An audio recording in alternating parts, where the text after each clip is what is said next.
he would have been, wherever he is now, would look back tonight, and Mike would say, 25 years. And we were not there, or we are not there, but the guy said the same thing. We'll be proud of Roosevelt's spirit and his little party in Dominica.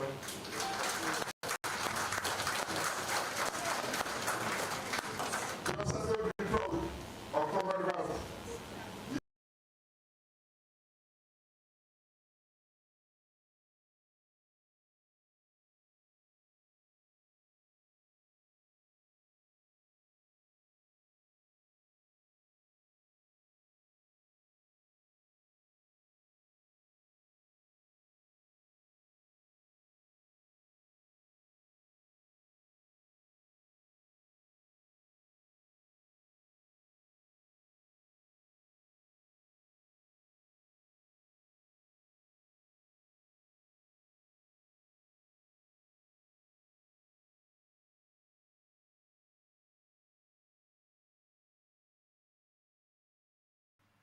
Because I have a continent to move. I cannot stay here on one rock. I have a whole continent to move. So you guys, I'm with you all for one term. Learn and learn fast, because you have to continue, you have to continue. But I'll be out moving the continent of Africa. And there's so much about Rosie to be spoken about. So much about Rosie that all of us here could talk about. And Otis, and Knight, and Patel, and all the other guys, and so many people so well. And when he came down, he went straight to Grand Bay because of the revolutionary spirit of Pierrot and the guys out in Grand Bay.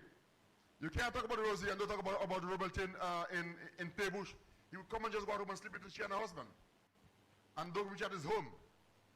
And there are so many people who owned Rosie and who had the right to. And the family of Rosie, of course, was there all the time. And he was fighting for everybody else. And he said he had a large family. And the family will help him take care of the rest of the family. So Tiani was here, and Debbie felt away sometimes, but he always said, you know what, I have a large family, they'll take care of them. That was the person who Rosie Douglas was. But it's not about me. It's not about me to talk. I'm just here to say welcome. Welcome.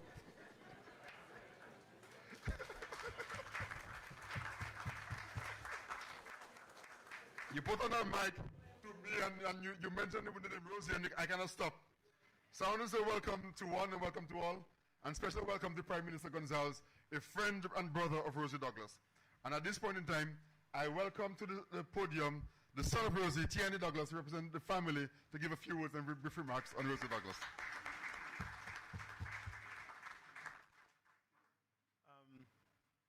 Just want to say good evening to everybody. This last few days have been very emotional for us because I remember we had just returned from I think within 5 weeks, returned from Rosie's first state visit to Taiwan. My brother Kim was studying there, and we all met, and for some reason, Rosie wanted all of us to be there for that state visit. There was something that was pressing me a lot because I had a lot of premonitions, and I tried to warn him of what I saw, what I expected, and typical Rosie, he dismissed all of it. I then summoned my brothers one evening with Nathan, and I told him that I believe that his days are going to be short. I told him within 3 months, it may be that they take action on you and you no longer be with us. Rosie dismissed me. I then set him up the following night. We spoke for about an hour and 40 minutes. I tried to, show him what I saw, what I expected. And he said to me, don't be ridiculous. Nobody will kill me. The place will become ungovernable. I tell him, but it depends how they take you out and how the people receive it. So that is probably more important than your dismissal. And I knew he had listened to me because when we went on the way back, when we were in the US, he agreed to my suggestion of returning to Dominica from studies in England to be his personal secretary outside of the politics, because Rosie never believed that any of his family should sit in government or in politics while he was in the lead of the country. He so fearful he was of nepotism. But I don't really want to talk here this evening. I just really wanted to give an opportunity for us to reflect on the 25 years since his passing, and that there are many lessons that we can still, we have not really listened to, that we can probably give a certain direction and fresh. The first thing I would like to do, though, I had intended to bring the Naya Bringy brothers to grace the evening with their drums and their chants. And the first thing is to recognize the importance of the press. People like Ivona, John Bastos Luge, people like Felix Augustine, and Matt. I think Matt was the... Matt, could you come over here, Matt? I think Matt is, apart from... I wouldn't say that word. Matt is probably the journalist that first traveled with him. And when I say travel with him, in style, because I went into Rosie's room when I arrived from, I think I was in London, flew into New York to join the delegation to go into Taiwan. Matt and Carly was on the bed, Rosie was on the couch. A few fellas from he was holding a campaign meeting in New York. And so these two were actually, well, it was he and Carly were actually in the bedroom, or their suitcase open and so on. Rosie was in the gallery part of the room. So much the importance of the press. And Rosie's a person, you pick him up. I used to pick him up at Gatwick. He will call me 2 in the morning, pretend to be an old lady in Portsmouth. And then when he catch me, I catch you. But then he always had this humor about him. That's why it was quite strange that the Canadians said he was a risk to national security. I said, that joker you all have there? That's why would you be afraid of somebody like that? So I just wanted to acknowledge the importance of the press. He was always open to the press, because when people wouldn't listen to him, he would call the radio station. He would make me take all sorts of pictures, videos, send it down. Rosie and I end up in Spalding in the ripening rooms when he wanted to make a point about bananas. So I just wanted to acknowledge Matt, and we wanted to announce that there will be a press award in Rosie's name every year. There'll also be a memorial award in his name, which will be announced at this event. The Prime Minister have already accepted that this will be an annual event. People are saying, oh, what's Tiani doing? And so on and so on. Well, the sweat equity in the Labour Party was at the foot of Mike Douglas, Rosie Douglas, the entire family. I remember Rosie used to call us and tell us, the man called election, you know. And that meant I had to go and wake up a person I knew in Montreal, a printer. We would start printing all night to make sure that I could then carry all his material. I carried 2 clothes changed for church, and then Rosie covered all the churches. And then I had a few clothing items, but most of the suitcase was campaign material for almost every single candidate that he had identified. And I remember when I passed through Chicago, I was so exhausted that we were printing all night. The plane started backing off from the gantry when when I woke up at night, they had to return and let me off. Sorry, I apologize for that. So I had to basically rush out, and I was fully exhausted. So my first yielding on this rostrum is to Matt, so he can say a few words. Then I would like to invite I don't know. Well, we have an audio from Felix. Maybe we can play that after you, Mike. Yeah. Okay. So Matt will say a few words. Good evening. Yeah. Good evening, everybody. Good evening, Prime Minister Gonzalez and the rest of the delegation here. I just want to have some brief words tonight, because the last memory I have of Rosie is he walking down a hotel in Japan, and he said, "Comrade, I'm going to Australia. Want to join me?" I said, "No, I have another meeting in Trinidad, so I wouldn't be able to join you." That was my last memory of Rosie walking down the aisle. But tonight, I just want to say there are more questions than answers. Different answers, it depends on who you ask the questions. Some people might say, well, the government is not doing enough. The government might say, yes, I'm doing enough. And that might be a conscious call. But I just want to say in his memory, and I would, of course, ask the government of the day, the Dominican Labour Party, just in his memory, that they should establish, given his closeness to the press in his time, I have been in the media for over 30 years. I've never met another prime minister that was so close to the press. You had access to him 24/7. Doesn't matter what time you call, he might be in the bathroom, he'll tell you, hold on. And then he will return your call. Anytime, Monday to Sunday. Just to say that I would ask the government of Dominica to set up a scholarship in his honor. Every 3 years, on a rotating basis. So a young media person can get a scholarship in his honor. And the second request I would have is to pass a bill, a freedom of information bill, so we can have more access to information in Dominica. I think that is very, very necessary. Okay? And I just want to end on this note. A scholarship in his honor for the media, and requesting from the government to pass a Freedom of Information Act so the media can have more access to information. Thank you. Okay, we can hear the note from Felix Auguste.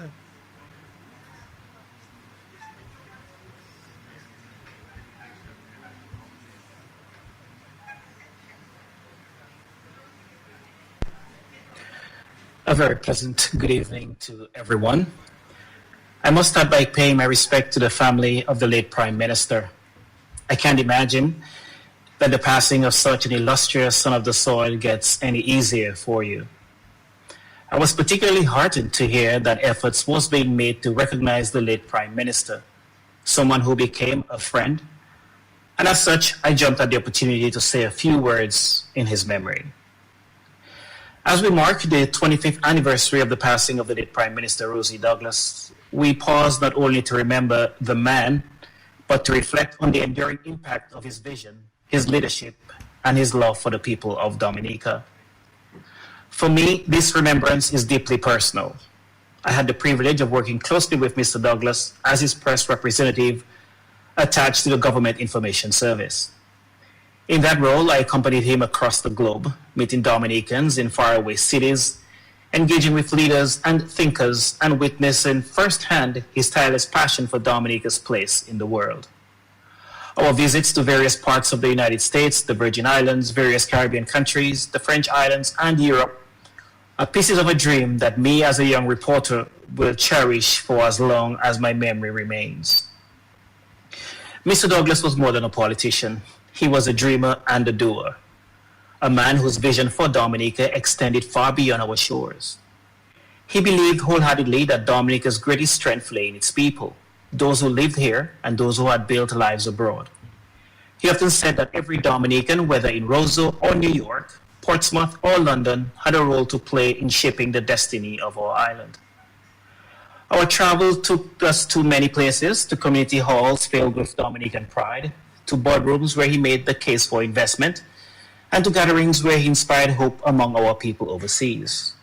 And in every conversation, you could feel his conviction that by forging stronger ties with our diaspora, Dominica could open new doors of opportunity, understanding, and progress. Rosie Douglas had a rare quality. He connected with people, whether it was a farmer in the countryside, a young student, or a business leader abroad. He spoke with warmth, humility, and authenticity. He carried with him the heart of a servant leader, one who sought not power for himself, but empowerment for others. When news of his sudden passing reached us, it felt as if a light had gone out in our nation. Dominica lost not only its prime minister, but also a visionary who dared to see our island as part of something larger, a bridge between continents, cultures, and communities. His death left a void that even today remains unfulfilled. Yet, 25 years later, Rosie Douglas's dream still speaks to us. It reminds us of what is possible when leadership is guided by love for country and by faith in its people.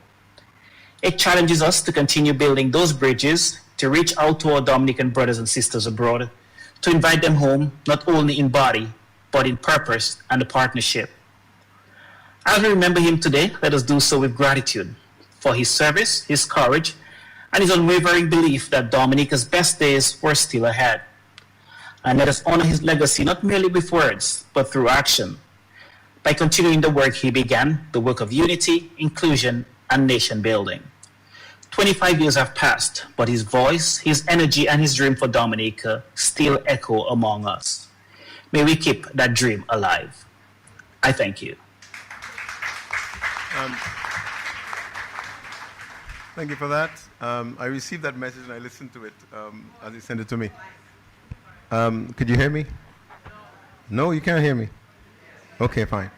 I just wanted to acknowledge, I don't know whether she's here, the Kalnago chief. Annette, no? Okay, is Lloyd Pascal? No Lloyd Pascal? Okay. I would like, in organizing and planning this thing, we made a few requests from the government and the Labour Party. And I wanted the Labour Party as part of this 20th anniversary. Two, I have asked and requested that the government consider giving Rosie a posthumous award. Rosie died on the 1st of October. At that time, the immediate independence period, Eugenia Charles was being given an award, and I think in the cabinet discussion, they suggested that Rosie should be joined with Eugenia Charles and receive that award. I think he should receive an award in his own right, even posthumously. Lastly, we requested that the government of Dominica write the Canadian government requesting that Rosie be exonerated, as the inquiry that the government kind of made admitted that they put agent provocateurs among the black students and the students that were fighting for fairness to end up in most of the damage that ensued. So 1, they must apologize, 2, exonerate, and 3, pay reparations.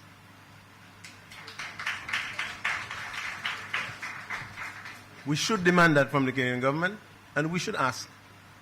So the Honorable Vince Henderson, Dr. Vince Henderson, has agreed to this, and he has already received a draft from us. So we expect those communications to take place soon. The university involved, Concordia University, have already apologized for its failings, because at the time the school was a very progressive school providing education to the working class, and found themselves unable to deal with a charge of race discrimination, which stopped the Caribbean students from progression to medicine and other professions. So we should demand that. And that we have an annual event here, which I think the Prime Minister have already answered to that. So I wish to thank the Labour Party. I wish to thank the government of Dominica. And as the protocol has been established, respect to all of you here. I want to say one thing about the selection of the speaker this evening. The Honorable Comrade Dr. Ralph Gonzalez is one of those leaders in the Caribbean from Rosie's time that continues to take my phone calls. Even if he's in a cabinet meeting, he takes my calls. So respect. We consider you a part of our family.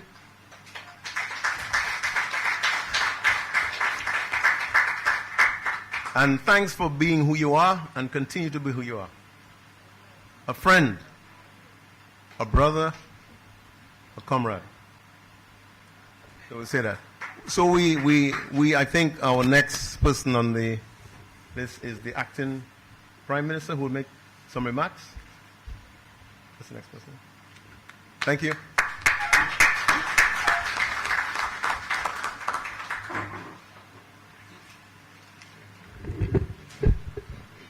Good evening, everyone. Let me recognize the presence of the Prime Minister of St. Vincent, Dr. Ralph Gonzalez, President of the Dominican Labour Party, Ambassador Nanton, General Secretary, Minister Laville, son of Rosie Douglas, Mr. Tiani Ianzin, my cabinet colleagues who are present here this evening, Comrade Reginald Austri, Ambrose George, members of the Diplomatic Corps. I'd like to recognize the presence of the Ambassador to Dominica from Cuba and Venezuela. Let me first apologize for the absence of the Honorable Prime Minister, who is out of state at this time on state business. During the passing of the late Rosie Douglas, I was still a teenager, and I remember Ambassador Nanton and the late Rosie Douglas coming at home, and one of the things he would often request before he get there would be a soup or broth. And that is one of the fondest memories that I have of him. Rosie was about people. It was about love. And his fight, his vision, is what brought this Dominica Labour Party into office after 20 years.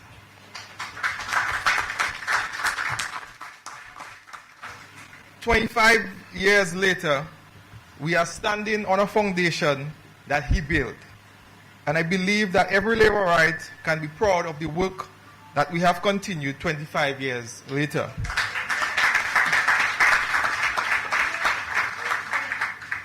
This work was continued by the late Pierre Charles and continued now with the Honorable Roosevelt Skerritt.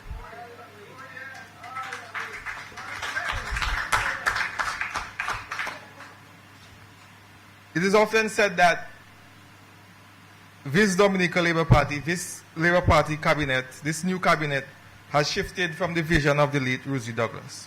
And this is far from the truth. Ladies and gentlemen, comrades, friends, education has been a passion of the late Rosie Douglas. And this is evident in the policies of this current administration. And we saw this with the universal access to secondary school, the free tuition to the college, and the one graduate per household across Dominica.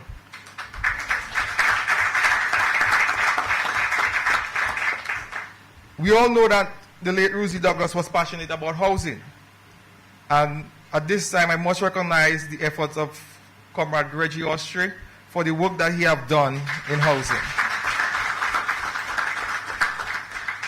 Ladies and gentlemen, it was this administration, building on the vision of the late Rosie Douglas, that offered squatters $1 a square foot. It was this administration who would offer 2% loans to public servants. It is this very administration who offered free housing to the people of Dominica. And just last week, we handed 21 homes in the Soufriere constituency. And that is building on the vision of the late Rosie Douglas. In the area of healthcare, we continue to see an increase in the number of specialists that we have on island. We continue to see improved facilities at the Dominica China Friendship Hospital, at the new Margaret Hospital, at all the new health and wellness centers that were constructed recently. This is building on the vision of the late Rosie Douglas. We have not only made healthcare accessible, but we have made it available to all Dominicans.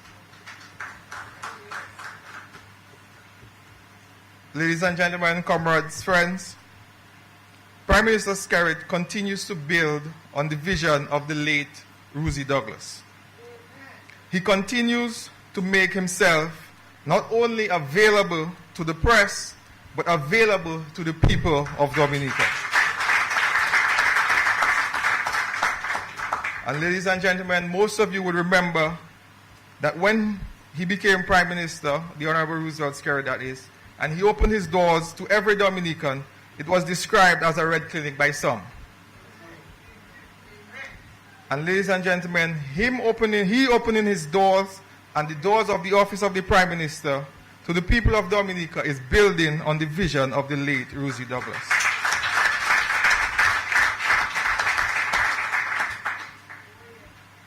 Ladies and gentlemen, the slogan, the motto, all shall eat, has become something that every Dominican can identify with based on the policies of this Labour administration and the vision of the late Rosie Douglas. I want to thank each of you for coming out tonight. Thank you for your continued support.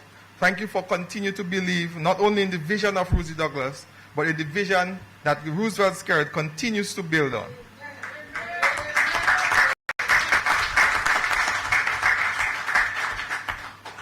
Ladies and gentlemen, we are here tonight to listen to Comrade Ralph, and I think he has enough to carry us through the evening.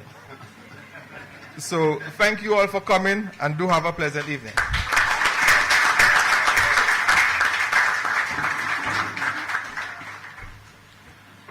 Thank you very much, Mr. Prime Minister. Brothers and sisters, back in the 70s and in the 80s, the life we lived in the Caribbean was very, very different. And we had a few young men, very young men, who dedicated their lives to the liberation of the people of the Caribbean region and the Caribbean civilization.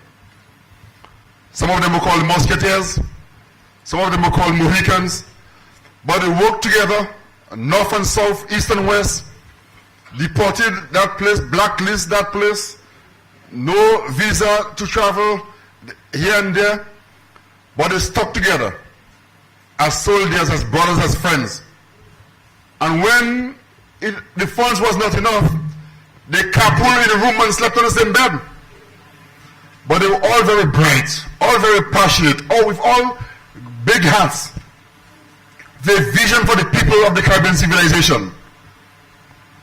And whether you went to Antigua, or you came to Dominica, or you go to St. Lucia, or you go to St. Vincent, or whether you go to Southern Africa, or anywhere where Pan-Africanism existed, they were there as titans.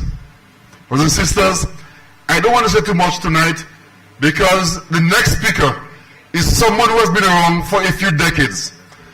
The next speaker is someone who fought in the trenches back in the days and continue to do so many years after.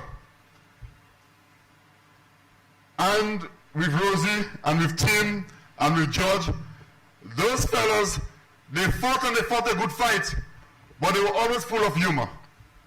And I'm sure the comrade here will share some of them. It was difficult sometimes to see or to imagine when you walk into a room with Rosie, he dealt with the business in 10 minutes in every hour, and 50 minutes was about laughter. And so many of his friends were like that, where they get down to the business, real business, but dealt with that. And then I had the opportunity as a young boy to stay in the room with them, and they would stay up all night and talk from sundown to sun up. So I know tonight I cannot be long, because the next speaker has a lot to say, and has a lot that he can say about his friend, his brother, his partner, the last of the Mohicans, whatever. Welcome, Prime Minister Ralph Gonsalves.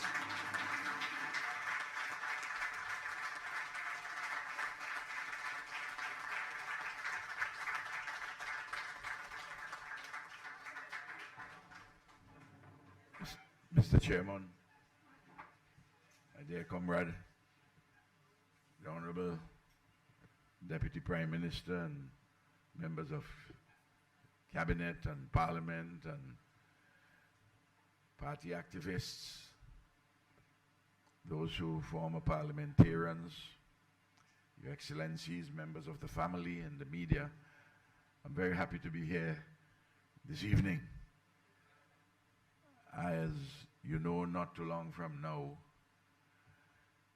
there would be another heavyweight championship fight in St. Vincent and the Grenadines sometime before the end of the year. And only a few things could get me away from the battle. And as everybody knows, that I love elections, especially when you're winning them.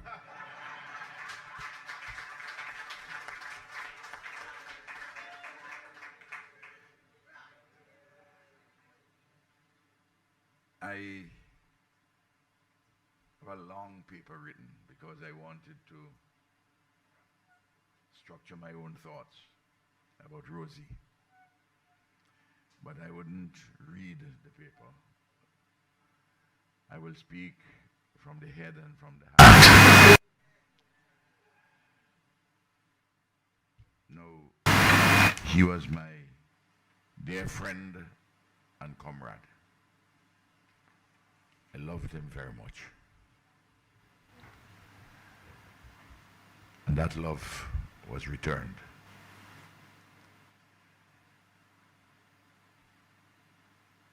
I became a member of the Douglas family through my relations with Mike and Olive and Rosie,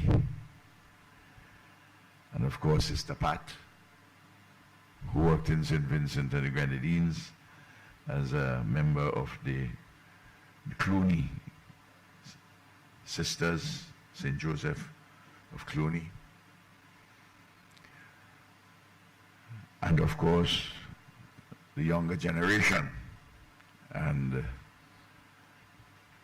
Tiani will tell you that I have been speaking to him for quite a while. As he correctly said, any of Rosie's children, any of the family, I can't be too busy for them. And he would tell you that with the Labour family, you may stray a little, but we always have a place for homecoming. Always have a place for homecoming. And in this Labour family, if we have problems, we deal with them inside. We don't allow vanities to take us in any warring outside. Because at the end of the day, what has brought progress to the working people in the Caribbean, in Dominica, in St. Vincent and the Grenadines is solidarity.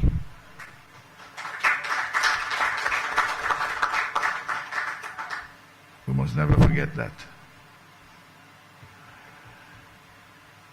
The other matter which we must remember, and I will come to Rosie in some good remembrances.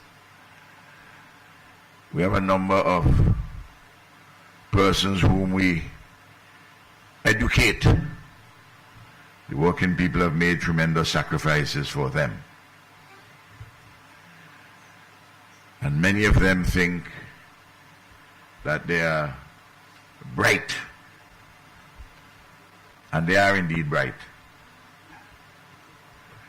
And that the education which they receive is their birthright and as a consequence of their brightness. Well, there were a lot of bright people before this generation, and they never had the opportunities.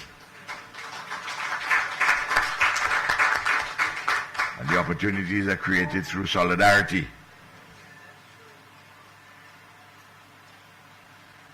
And insofar as brightness goes, there are two kinds of brightness.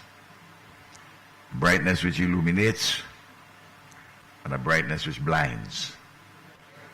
If you're driving your SUV on high beam and you're coming to me and I'm driving my SUV on high beam, we're so bright we can't see one another.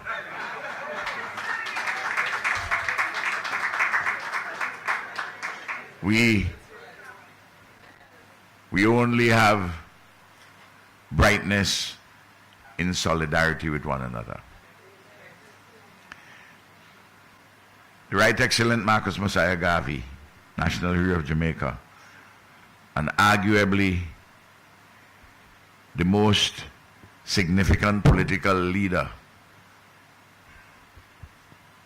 among black people in the diaspora in the 20th century. very much influenced Rosie. He wrote and spoke repeatedly on a theme about working together, which is what Rosie was about. Marcus Garvey said, if you want to go fast, you go alone. But if you want to go far, you go together. And in going far together, you will find out that you go faster than if you go alone.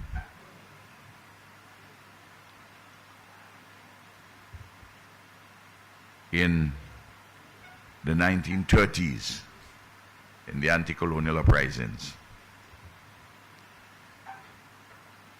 the working people and the peasantry, most did not finish primary school. But yet, they were the ones who accepted what their nationalists and labor leaders told them, that we must have universal secondary education, that we must have a University of the West Indies. They didn't finish primary school.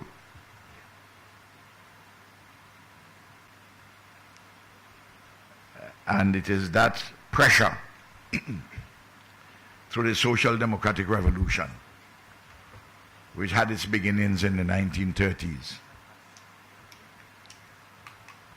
that the University of the West Indies was formed, was created, was established in 1948. If it were not for the University of the West Indies, I would not have gone to university in 1966. And the University of the West Indies would not have been created but for the solidarity among the working people and the peasantry.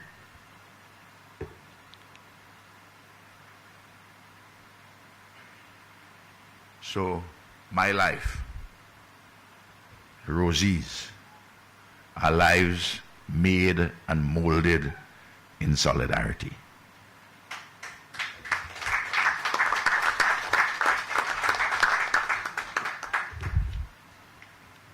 And I have found, and Rosie found, the strongest allies, the most reliable people are the poor, the working people, and the peasantry.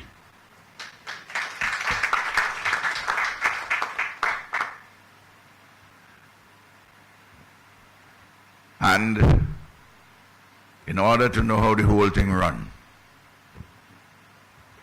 we had to ask our mothers and our fathers and our grandparents.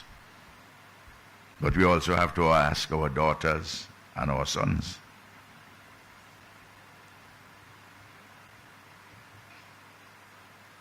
What is the purpose of asking how the whole thing runs? The purpose is to make a whole daughter and a whole son. Not a perfect daughter, not a perfect son. A whole daughter and a whole son out of the compromise that the fever of history has made us.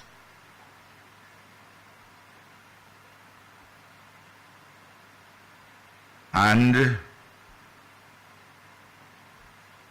in order to do so,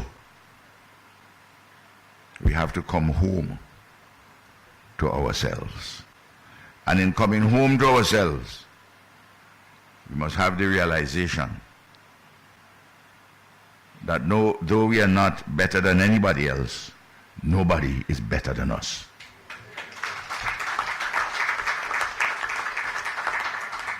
These are foundations of Rosie Douglas. Simple, straightforward, but profound in their meaning and their implications. And he learned about these things through life and living. From observations, from working with people, from reading, studying,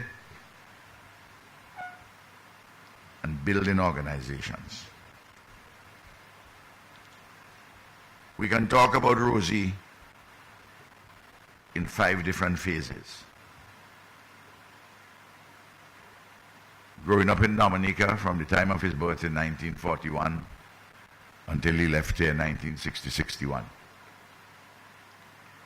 Then we can look at the second phase of his life, the Canada years. The third phase, from 1976 when he came back, brought back in chains, to 1992 when he became leader of the Dominica Labour Party. And there's the period, the fourth period, 1992, until the year 2000 when he became Prime Minister. And the 8 months, the fifth phase, is when he actually served as Prime Minister. But to understand Rosie, in addition to understanding the personality, we have to understand the context in every single set of circumstances in which he lived and which he was molded to know this man. There's a great writer in the middle of the 19th century called Karl Marx. In a very famous book called The 18 Brumaire of Louis Bonaparte, it is very strange to find any leader anywhere in the world quoting Marx. Everybody run away from Marx as if you're a zombie running from holy water. You don't have to accept Marx's programmatic position in his manifesto of 1848, which grew out of particular European conditions. But everybody has something to teach you if you're willing to open your minds to learn. Marx said something which was confirmed by C.L.R. James, Trinidad intellectual, perhaps the most towering intellectual in the Caribbean from the 20th century, who also big influence on Rosie Douglas. In his famous analysis of what he called the Black Jacobins, Toussaint Louverture and the Haitian Revolution, published that book in 1938. And he makes the same point that Marx made in the middle of the 19th century. Men and women make history, but only to the extent that the circumstances of history permit them so to make. They do not make history in circumstances chosen by themselves, but by circumstances inherited from the past and those which have emerged at the time of their life and living and production. And part of the circumstances are the ideas in the heads of men and women which oftentimes weigh like a nightmare on their brains.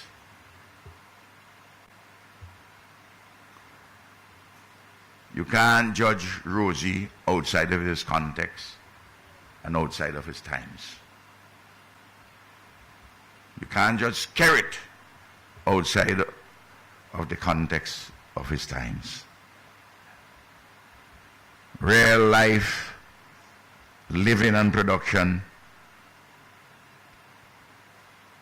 take place now. But it takes place from a historical process and matters which emerge. But I begin by telling you, you have to know how the whole thing runs and you have to ask your parents and your grandparents and your daughter and your son. And the purpose of it is to make a whole daughter and a whole son. Not a perfect one.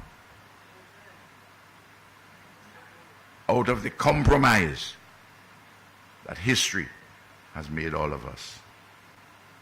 Doesn't mean we have to be compromising about fundamental principles.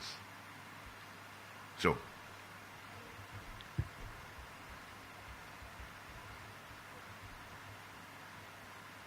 there are some persons in a particular context will be accommodated by that context, and they do not wish to challenge anything in it. Not Rosie. You always wanted to see the amelioration, the betterment of humanity. Peace and justice and shared prosperity.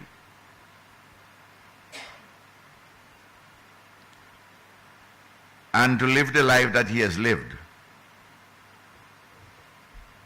Rosie must have found resonance in what the prophet Jeremiah reported to us. What did he report to us? Before you were in your mother's womb, I knew you. I made you. I blessed you. I sanctified you. I set you apart. And I proclaim you prophet to all nations.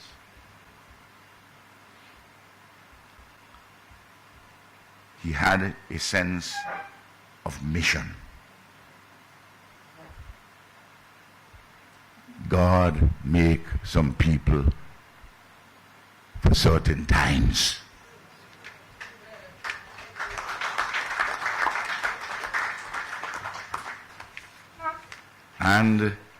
But the times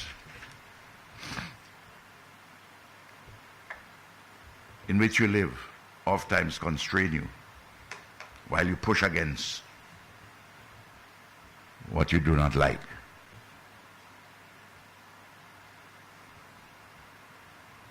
And Rosie, like Issachar, one of the leaders of the 12 tribes of Israel. You read the book of Chronicles. There's a description of each of the leaders of the 12 tribes of Israel. But about Issachar, it is simply said, he knew the times and he acted accordingly. And Rosie was a visionary who came to understand the necessity and the desirability to address practical things in the here and the now.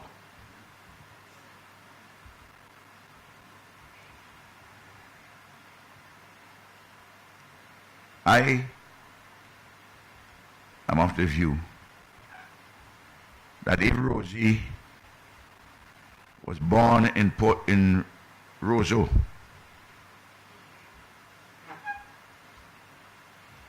that he would not have been the politician that he has come, that we come to know him.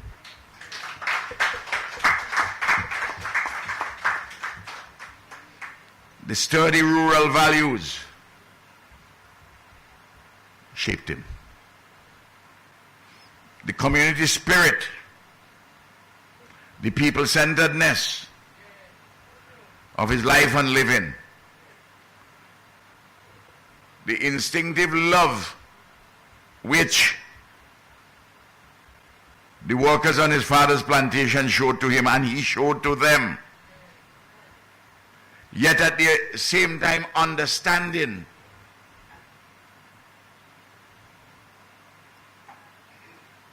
that there were occasions, he must have felt it, that on the estate there would have been exploitation.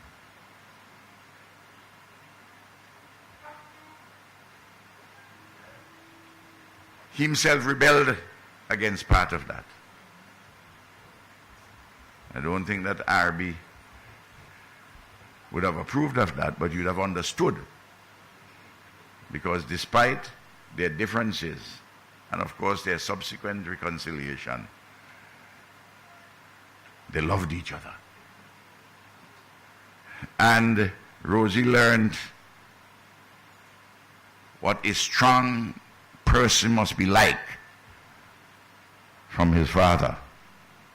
And even as his father could not comprehend certain things that he had set upon for his own life, he loved and admired his son Rosie.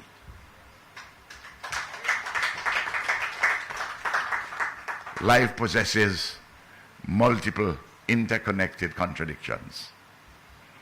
The important issue is how they are resolved.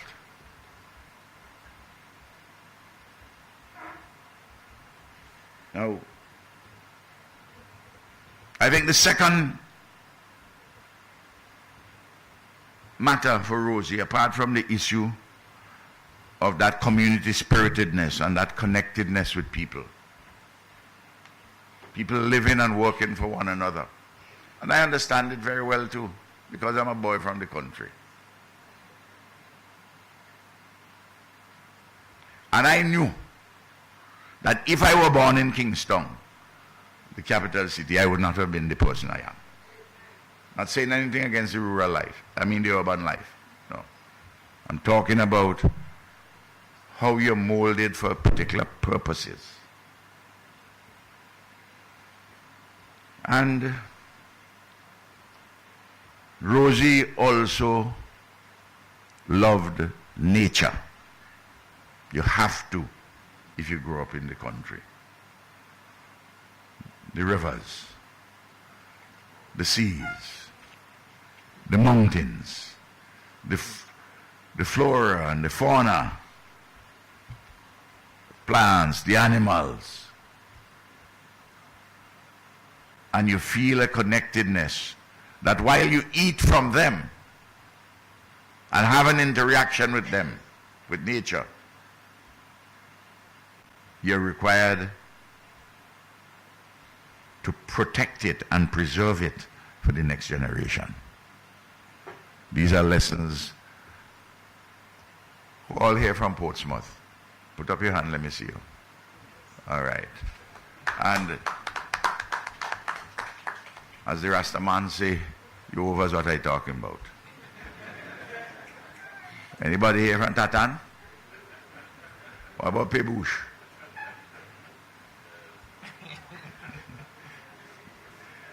Representative from Pebush is here. Yes, yes. The youngest one. Youngest one in the Labour family in Parliament. Magnificent child of God.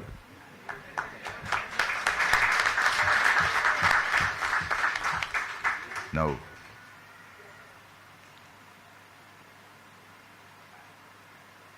important too in growing up in the rural areas is that of family. Family is important. I want to say to you, you find out how family is important when you reach 60 going on 65. If you ain't have a family which close to you and helping you, you better get plenty money. Because if you ain't got no money and you ain't got no family, you're on your way to the poorhouse. So remember family. I'm talking verities of Rosie Douglas, you know. That's why it wasn't so easy to pigeonhole him ideologically. And I'll tell you where the wellspring comes from. I know him well because we spent a lot of time together. In those days too, when we traveled and we sleep in the same bed. In those days, two men, grown men sleeping in the same bed, there's nothing wrong in that. because in the popular discourse, to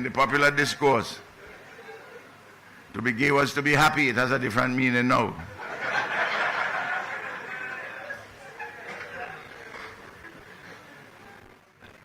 No.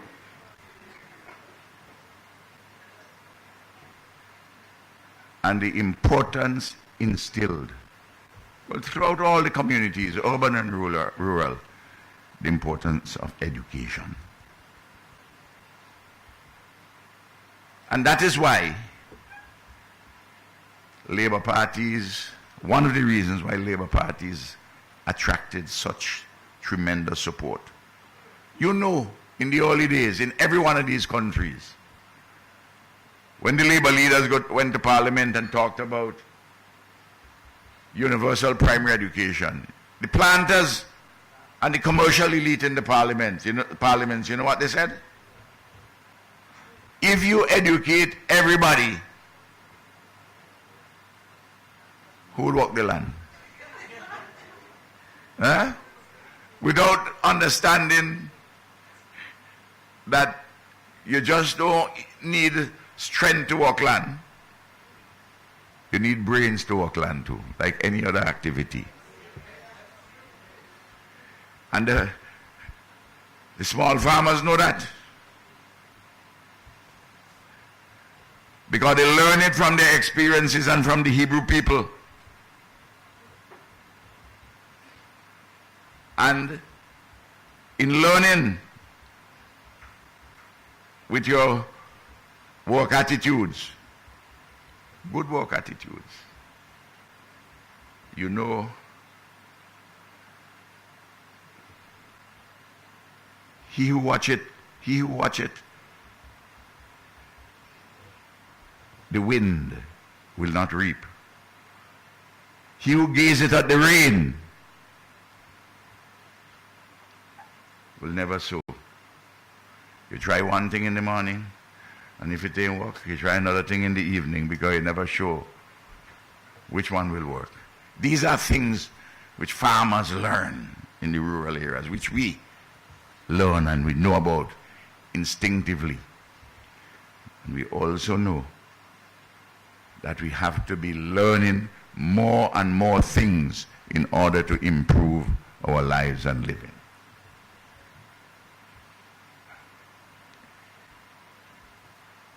Rosie also, and in the rural community, Rosie was a Christian believer. I know some of you who knew him well would not know this. Oh, he was tall and handsome and strong and charming. And women loved him much.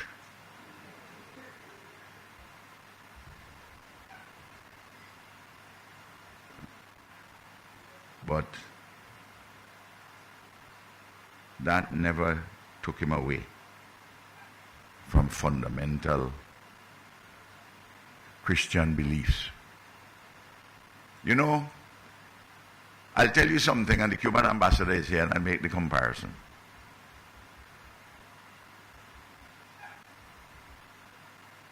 In December 2013, I went to see the Holy Father, Pope Francis. And we were inside the Sanctum Sanctorum talking for about 2 hours. Shooting the breeze. A Caribbean man and a Latin American man. And I said to him, I asked him, I said, Holy Father, what do you think of Fidel? Meaning Fidel Castro.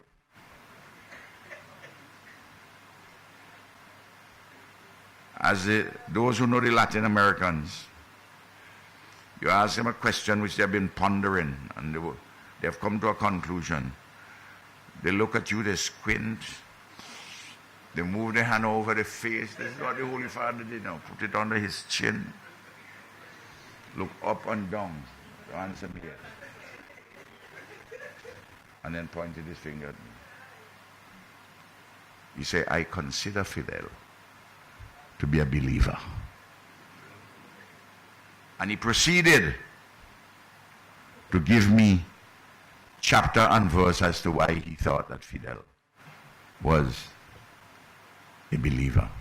Of course, about 2 months later, I went to Havana and I told Raul, his brother, and Raul, who is a humorous man, said to me, "But you know, Ralph, Pope Francis is a Jesuit, and the Jesuits have been known to get it wrong sometimes."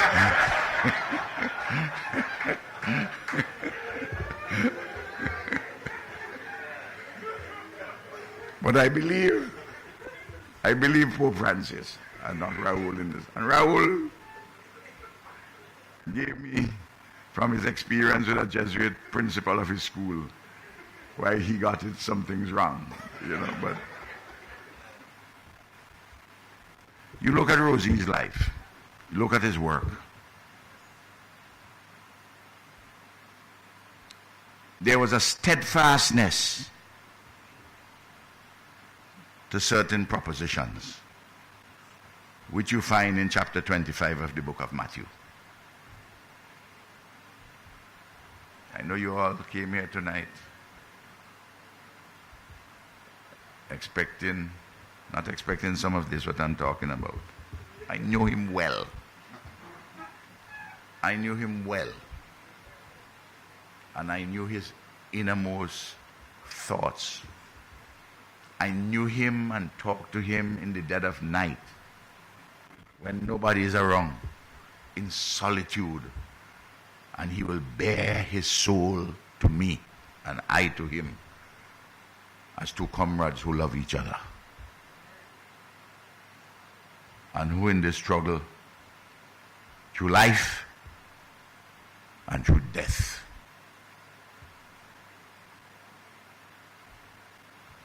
and I'd say, just by the way, one of the reasons why I continue at the age of 79. I'm 20 years older than when Rosie died. More than 20 years. And I pray that I continue much of the work Rosie and I spoke about, and not leave behind any unfinished task.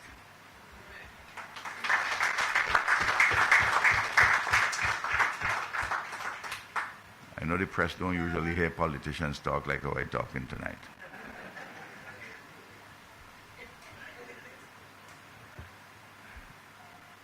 Go home tonight and study. Read chapter 25 of the book of Matthew. It has 3 dimensions which you find in Rosie's work, central to Rosie's work. The first is the parable, the story about the wise and the foolish virgins. They were all looking for husbands. This is a story Christ is speaking, as recorded by Matthew. He made the point that those who put oil in the lamp and keep the fire burning were the ones who got the prize, who got the husband. Well, it may come to you simply that you put, as we sing it, we sing the Sankey, put a little oil in your lamp, keep it burning. Put a little oil in your lamp, I say. You know what that means? You have to plan. That's the first thing. That's putting the oil in the lamp about planning. First thing. The second story in the book of Matthew 25 is the parable of the talents. And the proposition which arises from the parable of the talents is from him according to his ability, to each according to his work. What you have, what ability you have. Talent referred to there was talents, the money, but it refers to talents generally. You must make use of these talents. Don't hide them under a bushel. Make use of them. And for your reward, you get in accordance with what you put out. It has to be fair and it has to be just. But what it tells you, you have to make use of your talent. That's why God don't like lazy people.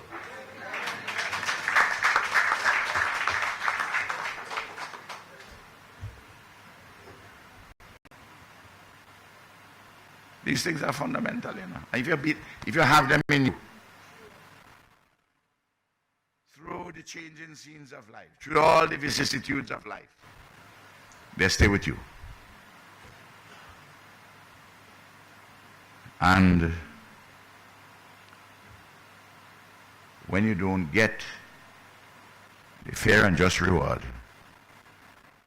that's when some people like Rosie and myself come by and say it has to be just. It has to be fair.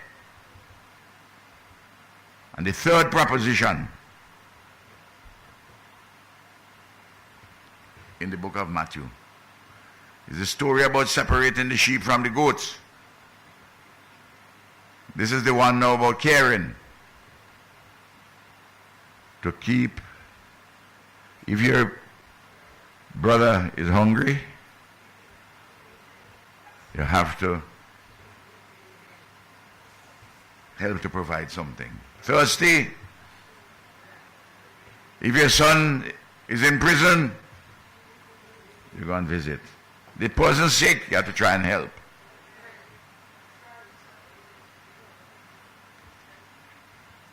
And that is where labor parties come in.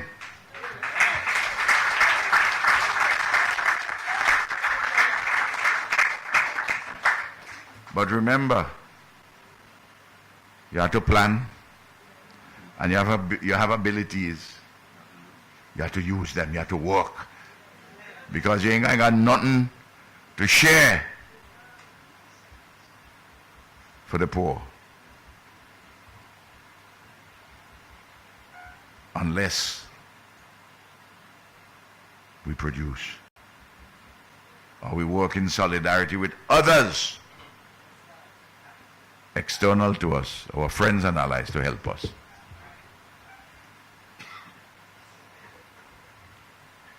Now tonight, we are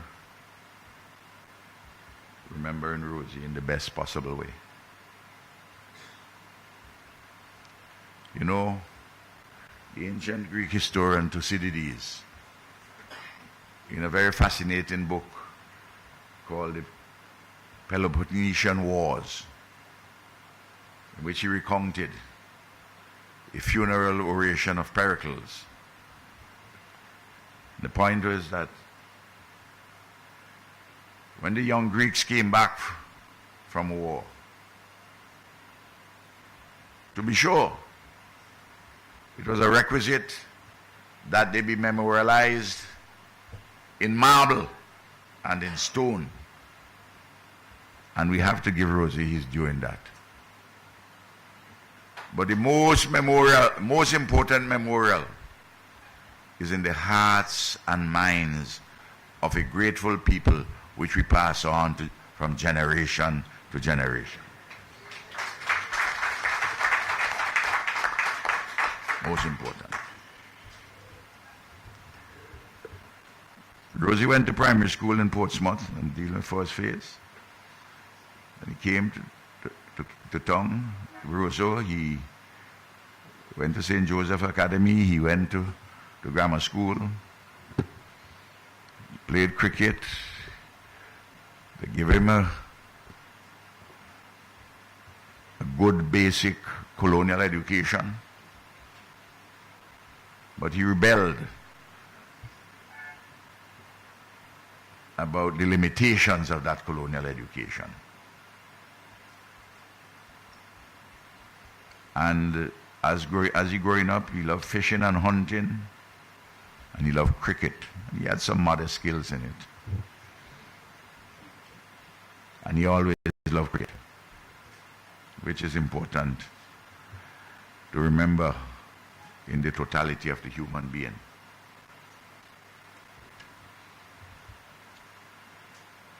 He also,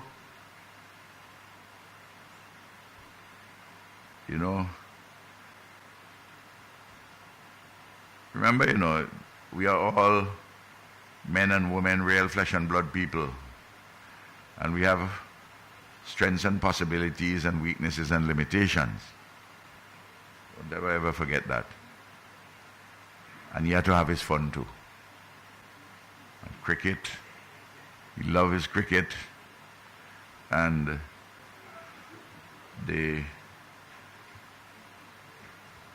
one of the reasons why he couldn't settle down himself and marry a woman is because he loved the people too much. That was his life work.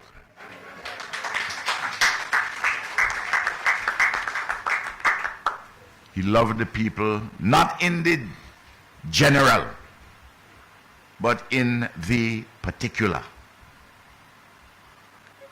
Anybody can say they love people in the general. The critical thing is to love in the particular. Because it is that love in the particular which has joys and pain. Because if a general love disappoints you, you shrug it off. But if it's a particular love, it's painful. But you only know the joy from a particular love. And in his case, he loved people in a particular manner. And though his defeat in 1990, when they gerrymandered Pebush constituency,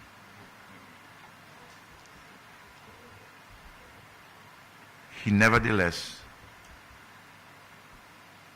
would have learned lessons from that. That all politics is local. And you have to pay attention to what is happening on the ground. And he learned also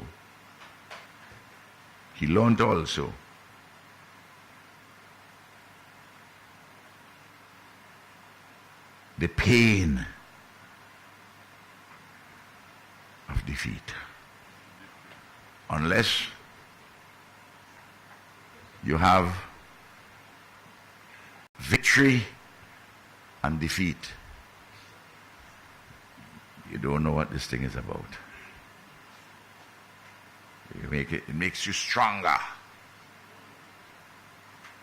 when you turn a setback into an advance. Don't wallow in the setback. Turn it into an advance. I'm talking about Rosie,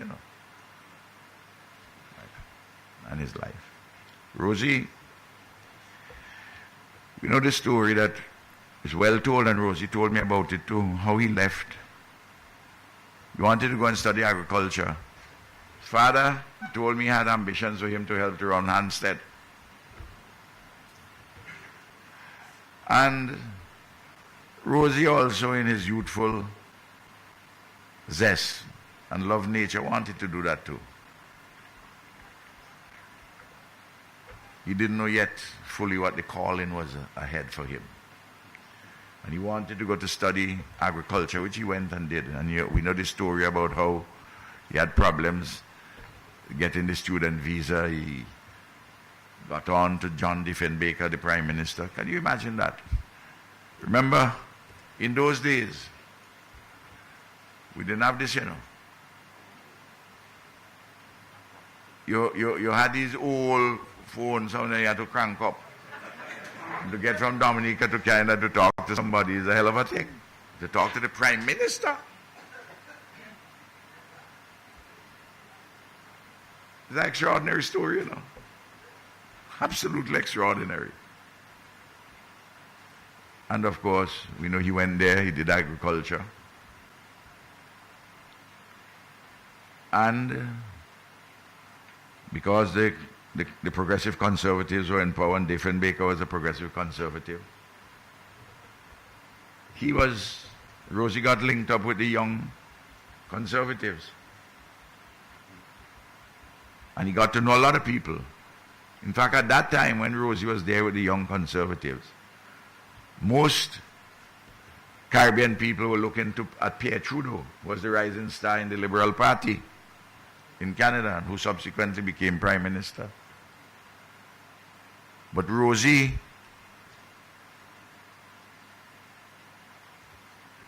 acute as always in his understanding and observances, saw how Caribbean women who had gone up to work as domestics, how they were treated. How Native Indians, they were Aboriginal peoples, were treated. How black people generally were treated in Canada. And the conservatives, including the leader, the young conservative, Joe Clark, who subsequently became a Prime Minister, wouldn't address this question. And Rosie broke. In this phase in Canada, there are two persons of great influence in Rosie's life, and you want you to remember them. I want you to remember them here tonight. One is Alfonso Alfie Roberts of St. Vincent and the Grenadines. The second is Leonard Tim Hector from Antigua and Barbuda. When Rosie finished his school in agriculture and he went to Montreal, Alfie Roberts was there and Tim Hector. Tim Hector was a brilliant student. Alfie Roberts, how many of you know about Alfie Roberts? Nobody? Well, here. Just as a matter of question, how many of you know about Walter Rodney? A little bit more. What about Sir Walter Raleigh? I believe many of you ashamed to put up your hand. You know Raleigh. You know Walter Raleigh more than Walter Rodney. I know Walter Raleigh more than more than Alfie Roberts. Alfie Roberts is the first man from the Windward and Leeward Islands to play Test cricket for the West Indies. Did you know that? In 1956. He went to New Zealand with the Test team. He played one Test match. He actually made the team while he was a schoolboy at Queen's Royal College in Trinidad. Everton Weeks had seen him in St. Vincent and said that this is a young man of real talent. And he was put into school in Trinidad, Queen's Royal College, one of the top schools. And at 25, he went there in New Zealand at 18. At 25, Alfie gave up the game to concentrate on matters of liberation. He was a scholar, a researcher. practically a one-man research team in Montreal. Alfie Roberts. And Rosie would have been fascinated with Alfie because of cricket. And remember, at this time,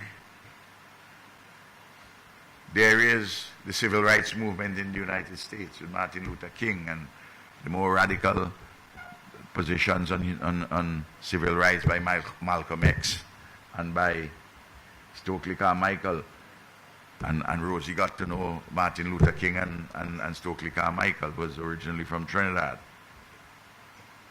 And Alfie Roberts introduced him to writings of national liberation.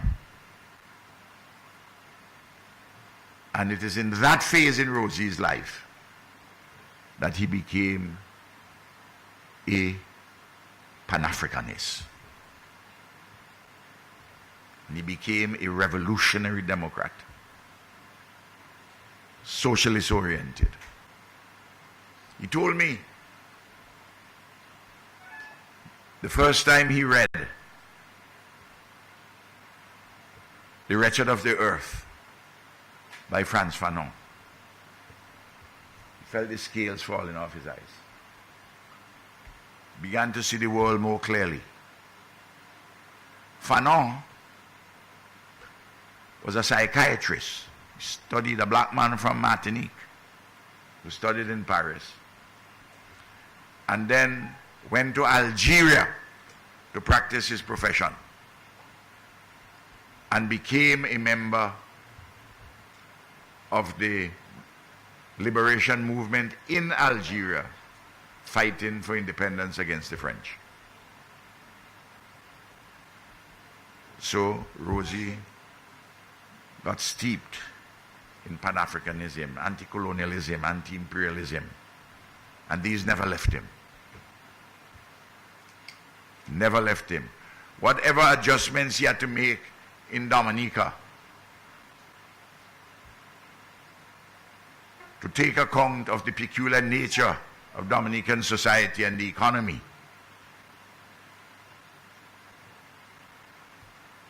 some probably even thought, well,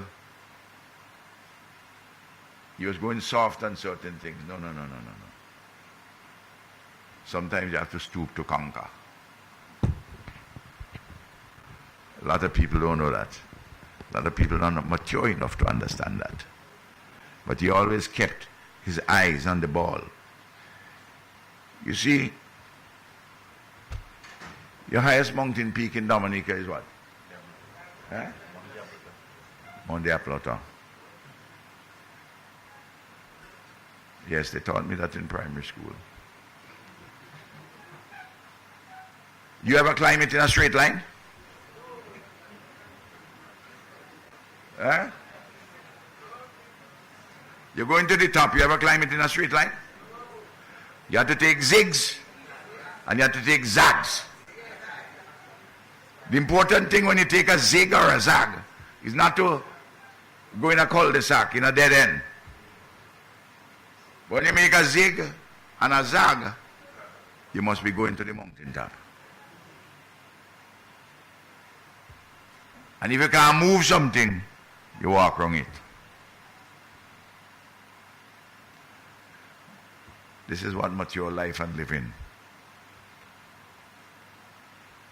teach you, and which you have to incorporate in your political praxis, both your theory and practice. A lot of people don't realize that. And as I said, there are many contradictions which are interconnected, and it's how they're resolved or muted as you go forward with progress.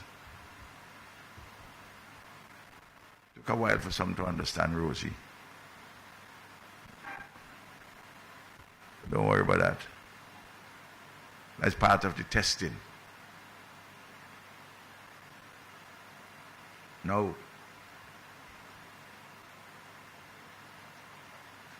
I joined with the comrades in the Dominica Labour Party and the government, demanding of the Canadian government to exonerate Rosie Douglas. He did 18 months in jail, not for what they charged him. He and I spoke about this a long time. And in fact, there were reports which showed, and he told me about that, agents provocateurs who helped to mash up the computer center at Sir George William and also set fire. But when Rosie was in jail, he didn't waste time in jail. He taught prisoners. He acted out the third limb of the 25th chapter of Matthew. Educated them. He wrote a report about prison conditions and recommended reforms in the Canadian prison system. And of course, when he came out, he went on a tour, explaining many things and seeking to build solidarity and unity between Caribbean people and African people and poor whites, working class, and also the indigenous people. The authorities say that he was a security risk, and they sent him back in chains. No, Rosie would tell me that even the most humiliating of things, Rosie will find humor. So I say, what you mean? The fellas, when they put you on the plane, they kept you in handcuffs. They didn't take off the handcuff. They said no. The fellas who took him on the plane. So, but it's a long journey. I say, what about the bathroom? He said, well, that's the problem. He said, you want to go to the bathroom. The fella to come to him, how these bathrooms on the plane narrow. You had two men jam up, a white man and a black man, a tall big black man, and he had to. You just have to picture the absurdity.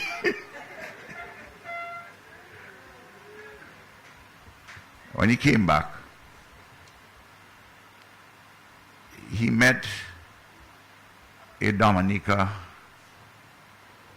which was in some political ferment. Dominica had already had associate statehood with Britain. In 1967, Leblanc, Edward Oliver Leblanc, the darling of the working class and supporters of the Labour Party, had led the party with distinction. And then he left. He just left in 1974. We know that Patrick John came to the fore. And then the talk was for independence. And Rosie came back and set up the Popular Independence Committee and brought a number of people, went all over Dominica and contributed greatly to that discussion. And asked, among other things, for and demanded that we have a non-executive president in Dominica and replace the Queen as the sovereign. And that happened.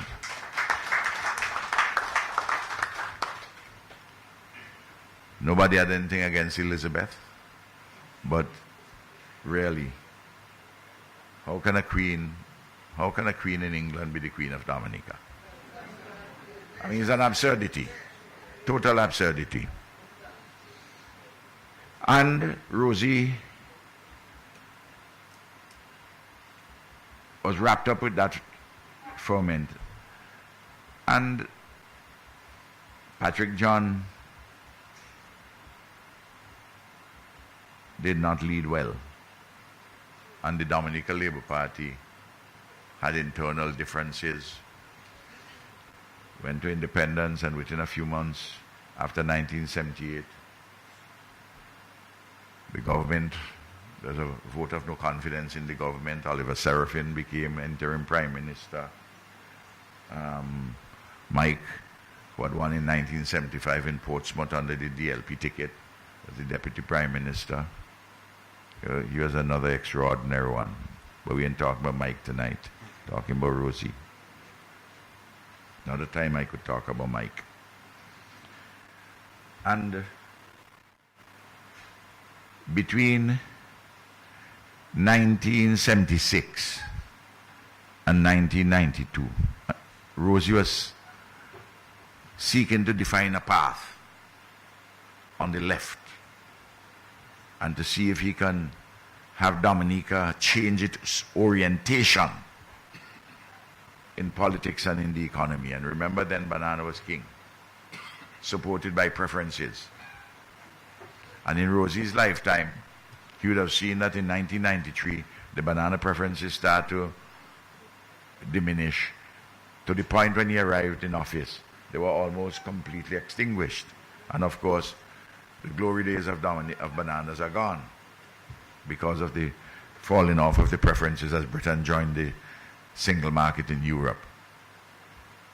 And Rosie building links all the time. One, as we know, in 1985 in Pebush, and then he lost in 1990 when they gerrymandered the constituency. 1980, we began to see the regime of Eugenia. At a time, Eugenia Charles, at the time when Reagan and Thatcher were dominant in the world. And there was a right-wing revolution, and imperialism getting more and more confident. But yet contradictions in the international capitalist system and in the periphery like in Dominica. He lost in 1990 when the gerrymandering took place. And then very sadly, Mike died in 1992. And we know the story. Rosie became Prime Minister, and he became leader of the Labour Party, succeeded Mike in Portsmouth, and remained the MP for Portsmouth until he died in 2000. Rosie, until he died there. And when Rosie became leader of the DLP in 1992, as you know better than I do, Rosie was the principal critic of the Eugenia Charles government.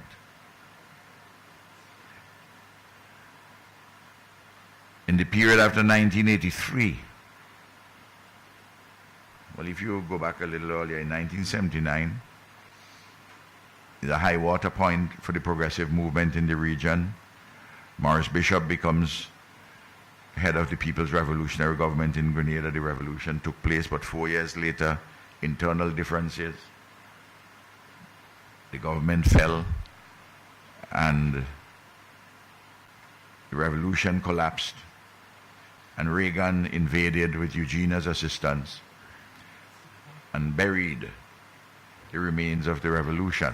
And that period of conservative reaction emerged, and that Rosie had to operate in that context. I had to operate in that context. And Rosie, George Odleman, Tim Hector, and I, particularly in the post-1983 period,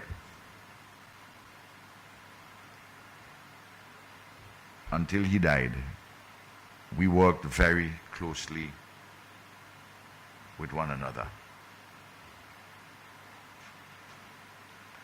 Rosie was close in this period to the Libyan government, well, Muammar Gaddafi. Rosie had been going through Africa quite a lot. And Rosie made a very important contribution in persuading Gaddafi to switch the Libyan support from the Pan-African Congress, which is a narrow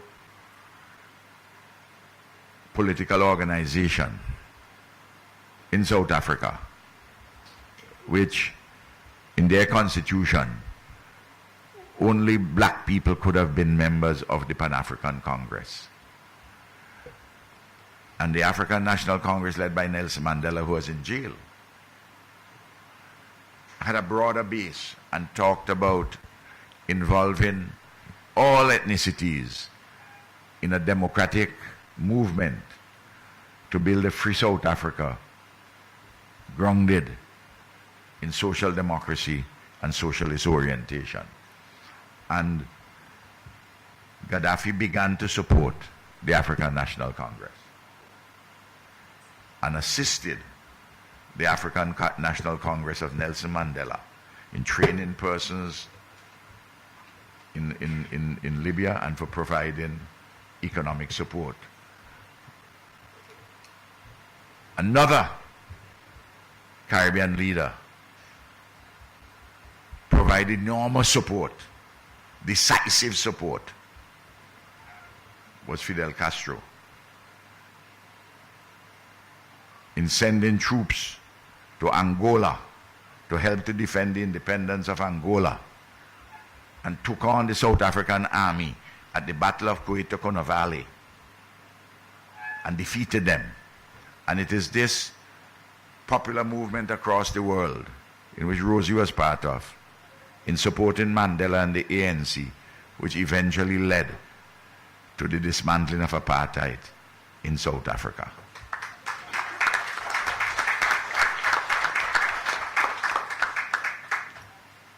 Now, in that period, Rosie was closely associated with the Mataba. The Mataba is the political wing of the Libyan Jamahiriya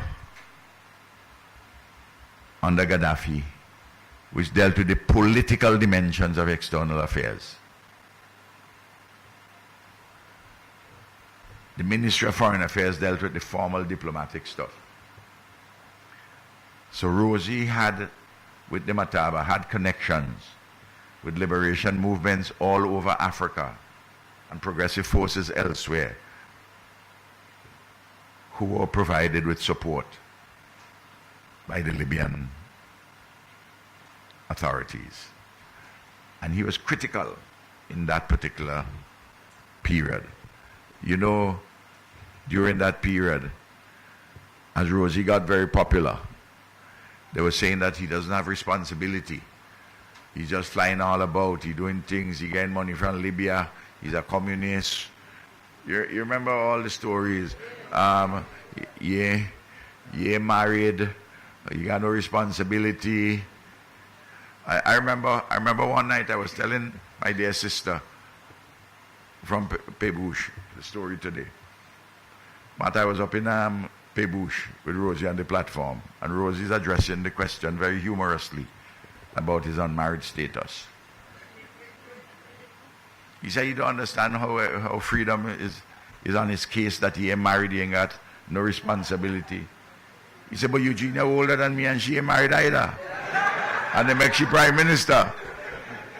And then he proceeded to say, he said, I want to get married to a Dominican. And you know, sometimes Rosie's talking like this, you don't know whether he's playful, whether he's serious. He said, I want to get married to a Dominican woman. He said, but none of them want me. He said, I specifically want one from Pebush.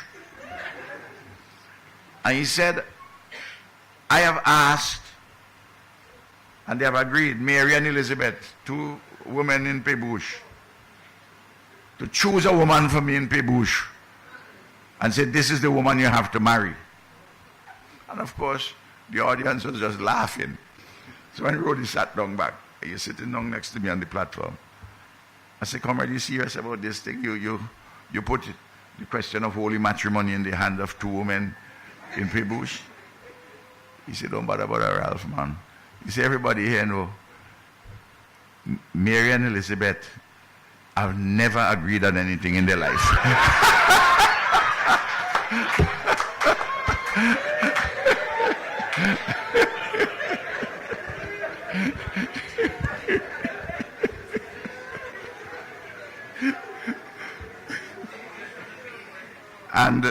And then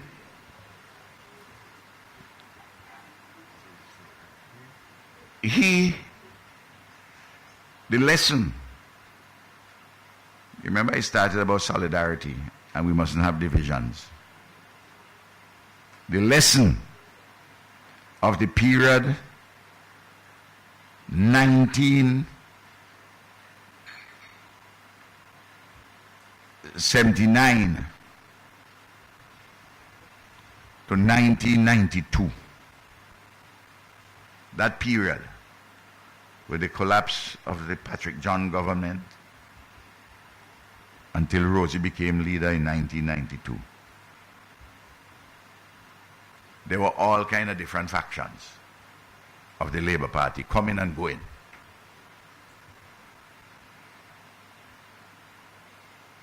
You look around in St. Lucia, the divisions in the St. Lucia Labour Party caused the St. Lucia Labour Party to stay out of office for quite a long time. You look in St. Kitts, the divisions in the party between Denzil Douglas and Timothy Harris. The working people do not like divisions. They expect that we will have arguments and we could have quarrels and we could have differences. But you have to settle it inside of the Labour family. There's a lesson then, and there's a lesson now.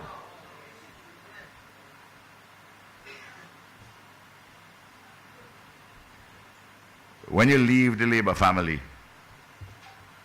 it's a terrible thing. You're a traitor, you're a renegade, or you're a castaway. You must not leave the family. You stay in the family because it's solidarity that keeps making progress. That is the lesson. Oh, you get all kind of vanities. And nowadays, the vanities are multiplied because of this. But this remains fundamental. One of the reasons for the success of the Unity Labour Party in St. Vincent and Grenadines, in nearly 25 years since I'm Prime Minister, I've never fired a member of cabinet and none has ever resigned on me. If anybody playing the fool, I call you by me. If you're a man, I talk to you in language that if the Pope hear me, he will excommunicate me. If it's a woman, I say, sister, I say, what happening? Tell me, talk to me. Talk to the comrade. You have to stay together. Now, interestingly, to see the practicality of Rosie in the next phase, 1992 to 2000. Rosie was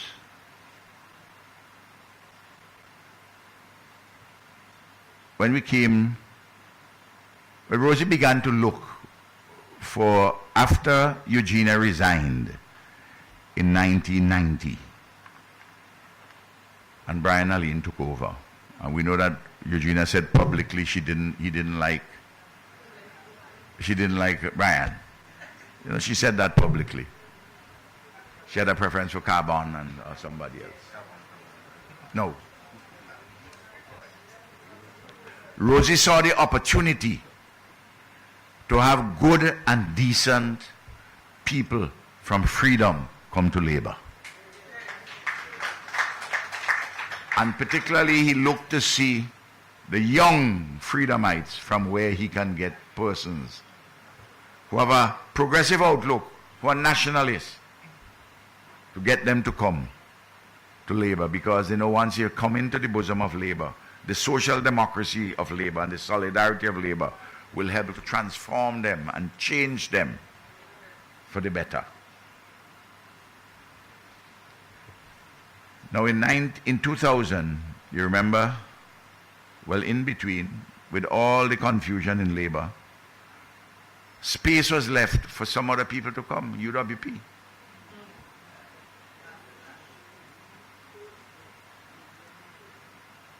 Remember that? Politics abhors a vacuum. If you have confusion, somebody else is going to come and take up some space, you know. Eh? Remember I telling you this? You can watch the history of it. And then in 2000, after you had a UWP government for 5 years, 1995, under Edison, who was my good friend, and we did some work together in scope and with bananas and the like. So too with Mike and Rosie. And then the election in 2000. Labour got 10. UWP got 9. And Sovereign, Charles Sovereign, who was then the leader of the party, the Freedom Party, they got 2 seats. And what is interesting, which is another lesson, the party led by a man who is supposed to be the most radical political figure who had gone mainstream in the period after, just before and after independence, Rosie Douglas, who was traduced as a communist by freedom, the worst things were spoken about him. But then is that party and the remains of freedom, which was the most right-wing party historically in the period after independence, they came together to form a government. And this genius of Rosie Douglas has laid the foundation for the continued success from 2000 to right now with the Dominican Labour Party.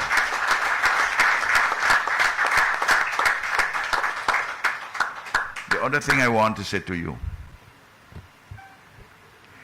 and there are people who I know in the midst of battle and those who move against my real close brethren and comrade, who is like a son to me, because my oldest son, who is 53, who is my Minister of Finance, is older than Roosevelt Skerrit. So Skerrit could be my son.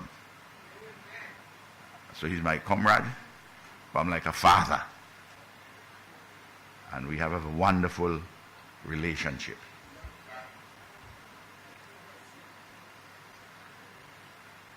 The genius of Rosie was to have brought them together, brought all the various elements and laid the foundation. And Roosevelt Skerrit's skills have taken it to higher heights.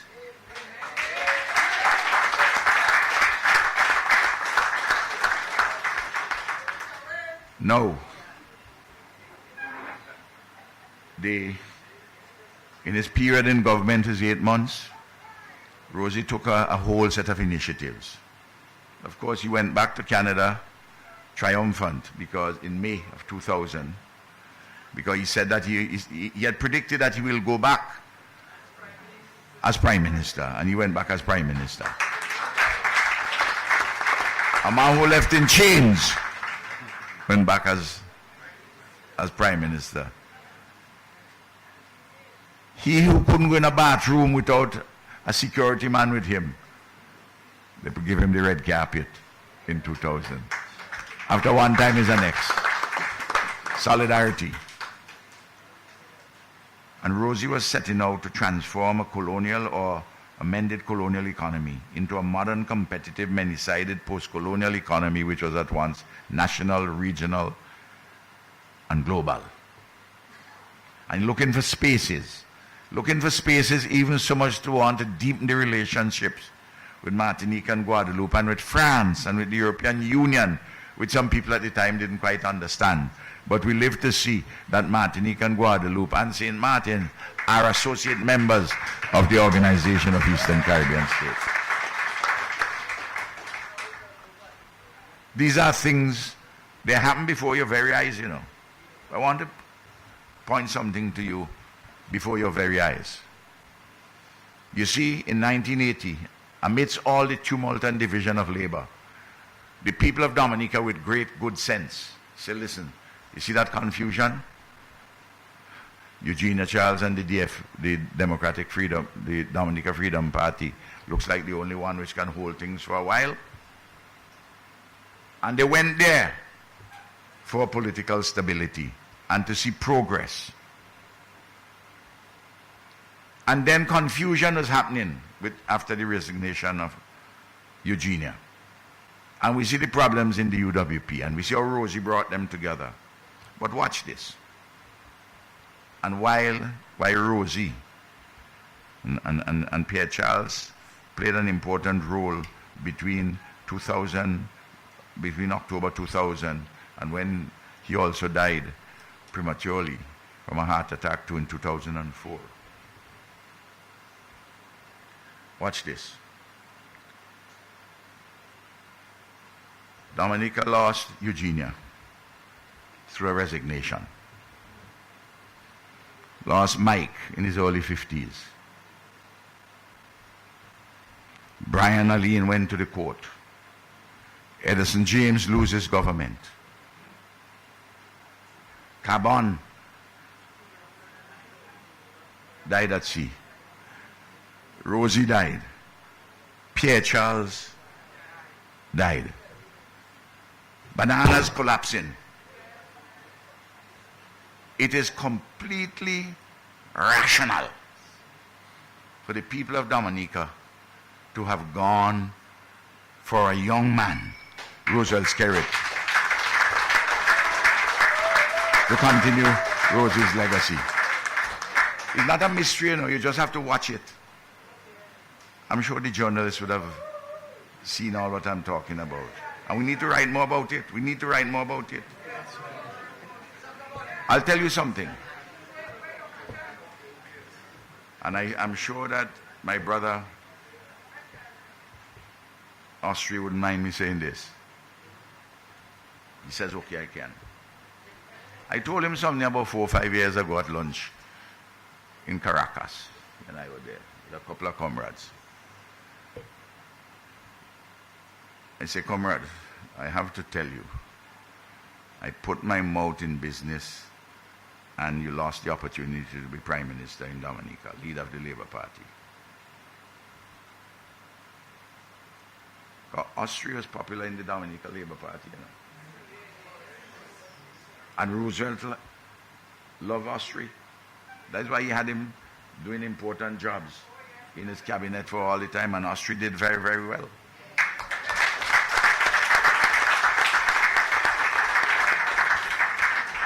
But after Pierre Charles died, I called Roosevelt. I said, Roosevelt, Rosie had told me that you are the person who will succeed him, because Rosie expected he was going to do a good 10, maybe 15 years. The Lord give it and the Lord take it away. Blessed be the name of the Lord. I called Roosevelt. I said, how is this thing going? He said, well, Austria is my friend. He's the mature person and so on. I said, Roosevelt, Dominica has gone through too much tumult. They have this problem with bananas. We need a different kind of leadership to head it. I say, as good as my comrade Austria is, you have to make sure that your name is in the mix. And of course, Brother Austria himself recognized that. Labor in Dominica, labor in St. Vincent and the Grenadines, labor elsewhere, we are peculiar organizations. We have a collective wisdom which we draw upon. And we know the history very well, and we feel it. It's a noise in our blood, it's an echo in our bones. And we know when to make right decisions. And sometimes labor can be deceptive. Sometimes some fellas making a lot of noise in the opposition. Plenty noise. Pretending to have more support than they have, and labor people just going along and so on. They're waiting. And they're waiting. Until the trump is sound. Just as Paul predicted in another context, the dead in Christ shall rise, and the others who are living will get wrapped up. It's the rapture. The Labour family has this ability. It is extraordinary. It's extraordinary. And when you knock on your neighbor door, all they say is Labour. It is something which is incredible. It's existential to us. So long as we stay in solidarity and don't get divided. I want to hammer that because that is the lesson from Rosie as how he brought people together in 2000. And even notice what happened. My brother Charles Saverin became president and had a distinguished career as president of Dominica.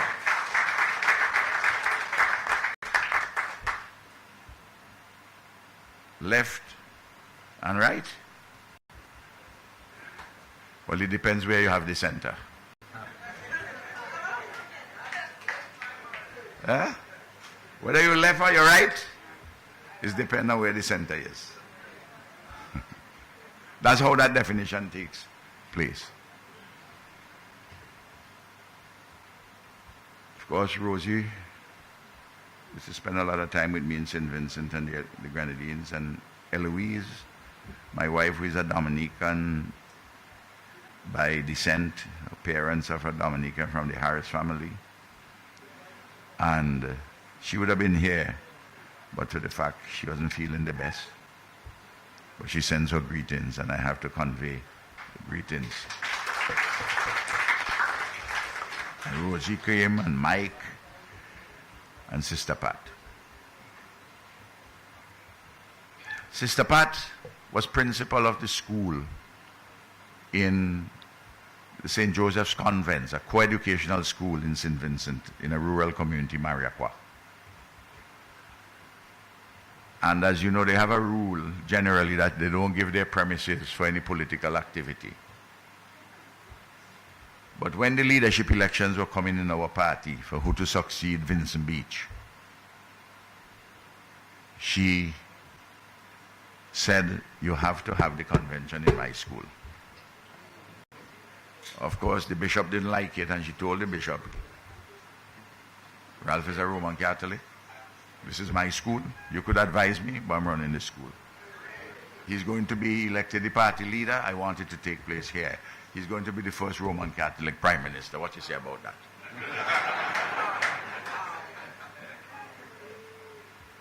Then, though, just like with the Labour, don't mess with the Romans, you know. There's a depth too. I know evangelicals, different ways to God, and I am an ecumenical person. But something happened. Sister Pat had a book she said she wanted to give me in the week before she died in an accident in Barbados. She contacted me, we spoke about each other, we had set up meetings, she busy, I busy, we missed the meetings. The title of the book is The Return of the Prodigal Son, by a priest who was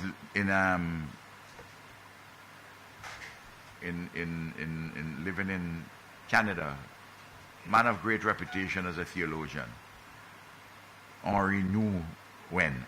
HenriNouwen. You can read that book. I advise you, published in 1996 or thereabouts.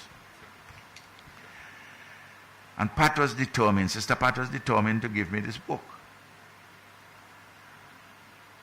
But on the Friday when she was leaving for Barbados, she took the book with her. She drove past where the airport is, came on the perimeter of the western end of the city, came to the residence of the Prime Minister, and left the book. I wasn't there. She left it there. Just with the instruction, Ralph must read this book. And when I was reading the book, the Friday night, late, I got the news that Pat had died. She was in this accident.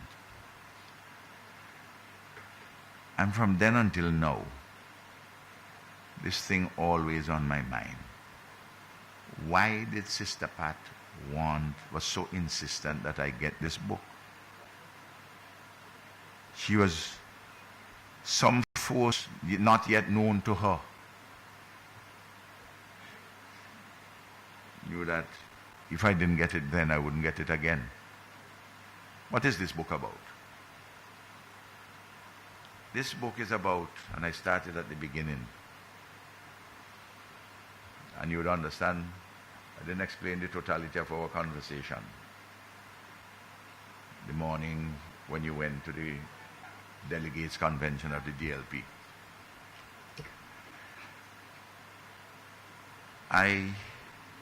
The book speaks about the homecoming of the prodigal son. The homecoming to an all-powerful and all-forgiving God.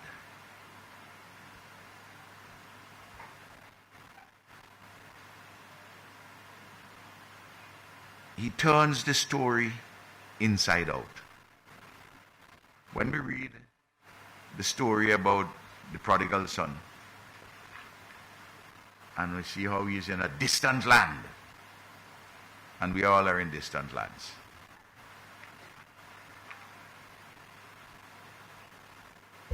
And we're looking for love in this distant land. And we are finding it. Sometimes we have to eat what the hog eating. The prodigal son.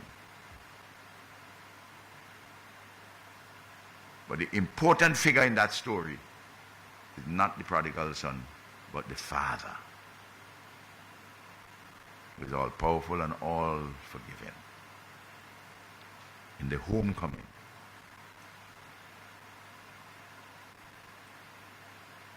And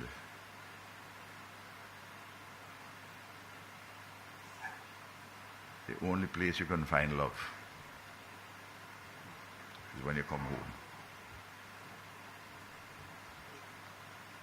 And this love is a never fixed mark that looks on tempests and is never shaken. It is a love which is expressed daily, despite dissonances from time to time, by our people for one another. Something which holds us together as a progressive society. Think about it. You think Dominica could have made the progress without this sense of solidarity with one another, an elemental love which springs from our deepest longings, informed by faith and embracing hope. We lost so many leaders in Dominica. Bananas collapsed. Hurricane David, Hurricane Allen, Hurricane Maria, the global economic crisis, We are battered. COVID, occasional droughts, all the vagaries of climate change, the harshness of the external world. And through it all, we have survived and we have thrived.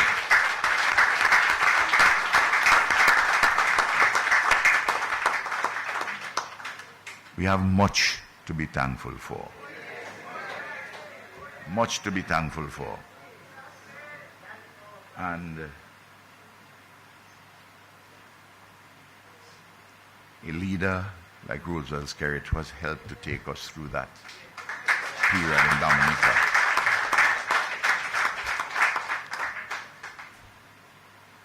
Do not underestimate any of that. Do not get carried away by vanities. To be sure, we all have complaints. We have grouses. And sometimes I know some in the Labour family, they get a feeling in their head that they like Samson. They want to bring the temple down on everybody's head. But if they remember the story with Samson properly, Samson brought the temple down on everybody's head, including his own. And when you divide yourself and you create confusion and you bring the temple down on everybody's head, including your own, the morning after, you say, oh God, what I do? Weeping and gnashing of teeth. No. We can't do that. Dominica, look at the 2025 Human Development Index report by the United Nations Development Program. There are 4 categories. Very high human development, medium, and low. Dominica, which has been battered in the way in which I described it in many dimensions, is in the high category of human development.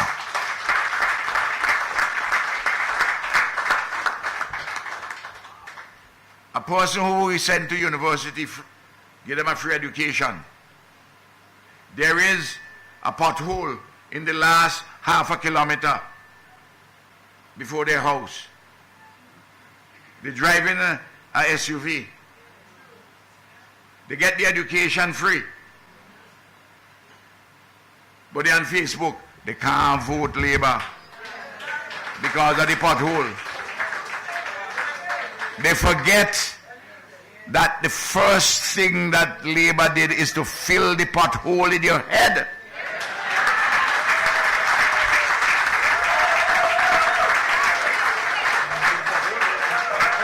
Which made it possible for you to go to the bank to get a mortgage for your house and for you to buy your SUV. Remember your satisfactions. Do not allow your dissatisfactions to overwhelm you. You allow your dissatisfactions to overwhelm you, you will live a miserable life. You will never, ever be satisfied. Because morning by morning, new mercies we see. All that we need, thy hand hath provided. Great is thy faithfulness. Thank you very much.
I think I said that the last Mohican had a lot to say about his brother, right? I will now call on the General Secretary to give the vote of thanks.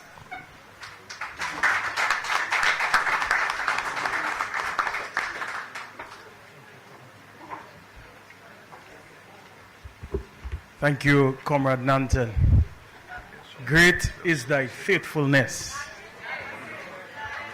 We have so much to be thankful for. Comrades, friends, God is good. And all the time, praise you, Jesus. Honorable Fidel Grant, my dear brother and friend, Acting Prime Minister of the Commonwealth of Dominica. Comrade, the Right Honorable Dr. Ralph Gonzalez, Prime Minister of St. Vincent and the Grenadines. What a masterful lecture. Past and present members of Cabinet and Parliament, His Excellency Ambassador Nanton, and all the executive members of the Dominica Labour Party, son of Rosie Douglas, Tiani. Greetings, comrade, and to all the wonderful family members, the Douglases, Rosie's family here with us tonight. Pleasant evening to all of you. Ambassadors of Cuba and Venezuela who are here with us, always showing support and solidarity.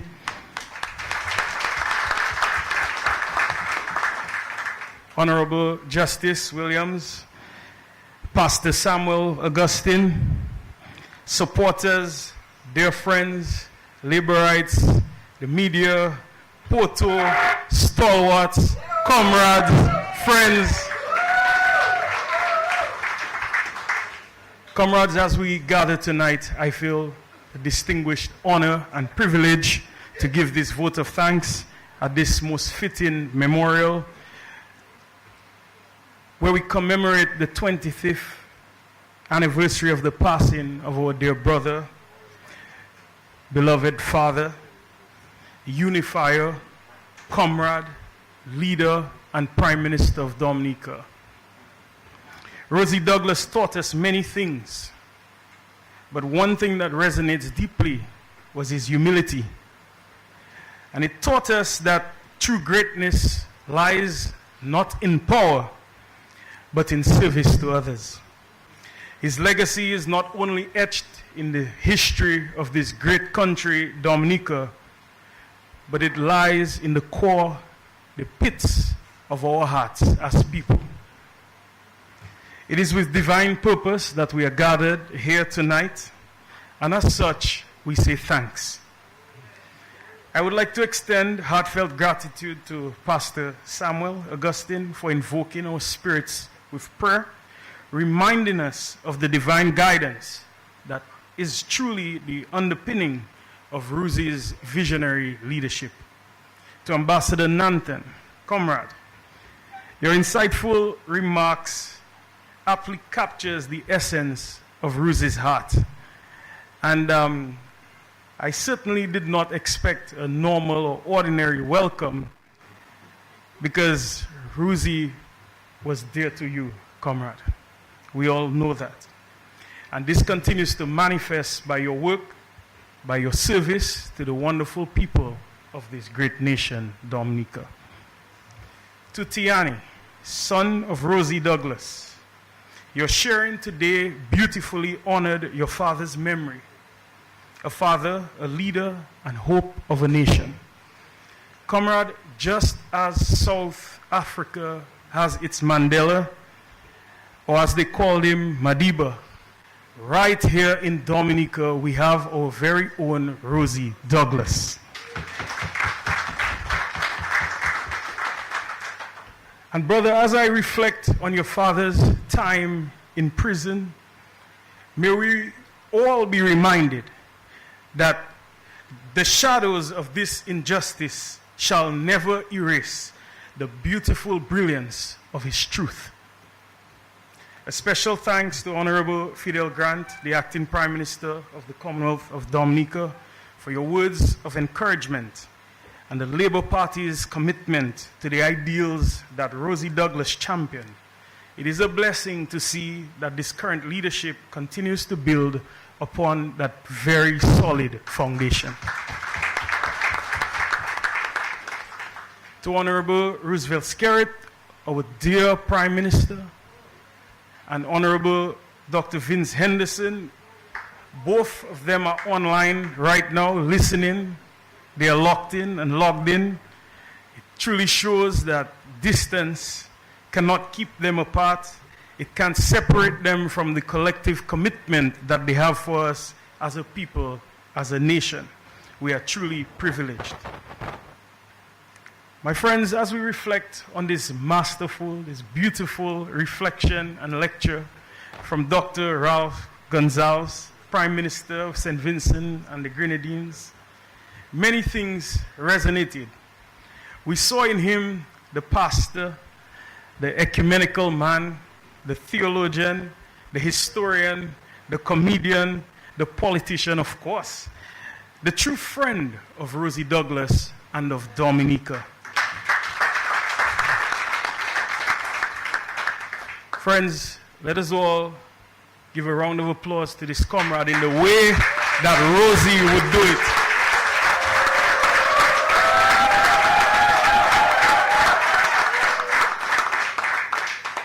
Thank you, comrade, for elaborating on all the 5 phases of Rosie's life. Your reflections on our late Prime Minister helps keep his vision and spirit alive in a new phase that I will call phase 6, the phase where we transform sweat into equity and his sacrifice into opportunities for the people of this great nation. To Rosie Douglas's wonderful family, thank you for your legacy of love and tremendous sacrifice. Your sharing of Rosie with us is a testament of your love. We thank you. Tiani, we will certainly continue to honor his great memory and legacy. This is the party that we are. To all supporters, diehard, Porto Laborites,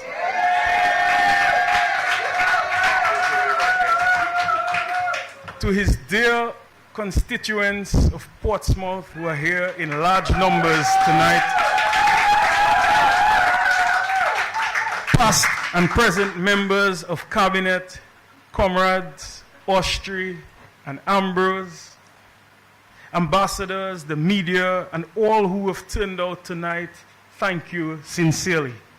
Your commitment to the ideals that Rosie Douglas stood for reminds us that we are part of an ongoing journey towards people-centered development, empowerment, humility, and solidarity within our Labour family, our Caribbean family, and the global community by extension. As we close this evening, let us carry forward the legacy of hope and unity that Rosie Douglas instilled in all of us. May we continue to strengthen our bonds within the Caribbean, Africa, and the wider global community as we build a brighter future for generations to come, just as Comrade Rosie imagined it for us. My friends, in the words of Proverbs 11:25, a generous person will prosper. Whoever refreshes others will be refreshed. Rosie embodied that principle wholeheartedly. Thank you everyone for being here tonight to honor the great memory of our leader, and most importantly, an extraordinary human being. Together, let us keep his spirit alive in our actions and our commitments to our nation. Thank you. I pray for all of you traveling mercies this day and every day. May you go forward to your homes and journey safely. Long live your great legacy, Comrade Rosie. God bless you.